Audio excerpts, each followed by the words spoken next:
If I say the word budget, what's the first thing that comes to mind? For most people, it's restriction. It's saying no to things you want. It's spreadsheets and guilt and tracking every single dollar like some kind of financial prison warden. And honestly, that's why most people never make one. But here's the thing, that's not what a budget actually is. That version, the stressful, restrictive, no fun version, that's a misunderstanding of what a budget is supposed to do. So let's reset.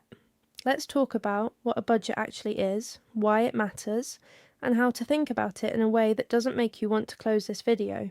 So what is a budget? A budget is simply a plan for your money. That's it. Before the money arrives, you decide where it's going to go. You're telling your money what to do, instead of wondering where it went. Think about it this way. Imagine you're going on a road trip. You wouldn't just get in the car and drive with no idea where you're going, right? You'd check the map, you'd know roughly how long it takes, how much gas you need, where you're stopping. A budget is the map for your money. It doesn't stop you from enjoying the trip. It just makes sure you actually get where you're going.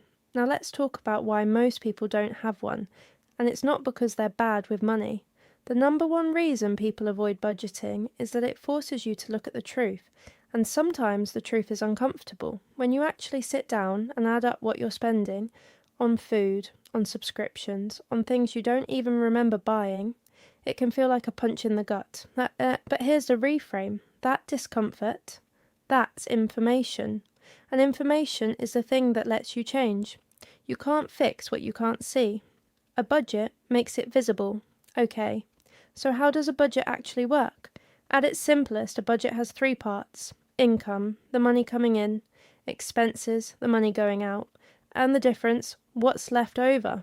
Your goal is to make sure the money going out is less than the money coming in, and that what's left over is going somewhere intentional, savings, debt payoff, an investment, a goal you actually care about. That's it. That's the whole game. Now, there are a lot of different ways to actually build a budget. Some people love spreadsheets. Some people use apps. Some people use the envelope method, where you literally put cash in physical envelopes for different categories. And some people use a simple rule like the 50-30-20 rule, which we'll cover in a future video. None of these is the one right way. The right budget is the one you'll actually use. But here's the one thing every good budget has in common. It's honest. It reflects what you actually spend, not what you wish you spent. If you spend $300 a month eating out, your budget needs to say $300, not $50, because that's what you think it should be. An honest budget is a realistic budget, and a realistic budget is one you can actually stick to. Here's something that surprises people when they make their first real budget. Most of the time, the problem isn't that they don't make enough money. The problem is that money is leaving in ways they never consciously chose.